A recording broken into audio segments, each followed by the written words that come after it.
খুব বেশি কিন্তু সুস্থতা উপভোগ করতে পারেনি, কারণ এরপরে তাকে আবার কলম্বিয়ার বিপক্ষে যে ম্যাচ, সেই ম্যাচে আবার ইনজুরিতে পড়তে হয়েছে এবং মেসির যে কান্নারত দৃশ্য সেটা কিন্তু দেখা গেছে। তিনি ডাগ আউটে বসে আসলে দেখছিলেন আর্জেন্টিনার খেলা এবং তার কান্নারত মুখ কিন্তু দেখা গেছে।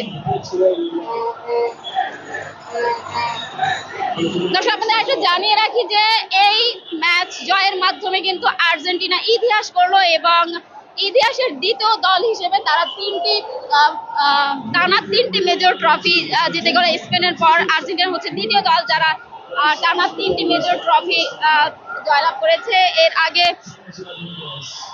কোপা আমেরিকা, বিশ্বকাপ এবং আবার কোপা আমেরিকা, তিনটি মেজর ট্রফি এখন আর্জেন্টিনার দখলে।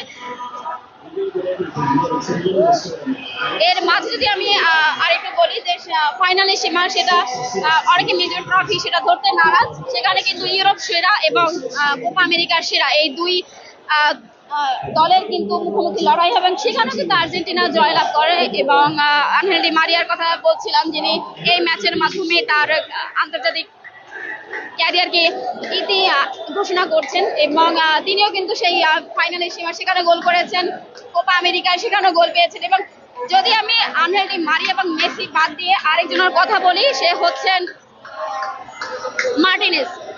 মার্টিনেসের কিন্তু খুব বাজে একটা সময় ছিল এবং 2022 কাতার বিশ্বকাপে যদি কথা আমি একটু বলি, সেই বিশ্বকাপে কিন্তু মার্টিনেস খুব একটা তার স্বভাব সুলভ খেলা খেলতে পারেননি এবং এরপরেও আসলে তার যে সামর্থ্য, তিনি সেই সামর্থ্যের পুরোটা কিন্তু মাঠে দিতে পারেননি। তবে কোপা আমেরিকার ম্যাচের আগে গুয়েতেমালার বিপক্ষে আর্জেন্টিনার ম্যাচে মেসি কিন্তু মার্টিনেসকে সেই সুযোগটা তৈরি করে দিয়েছেন।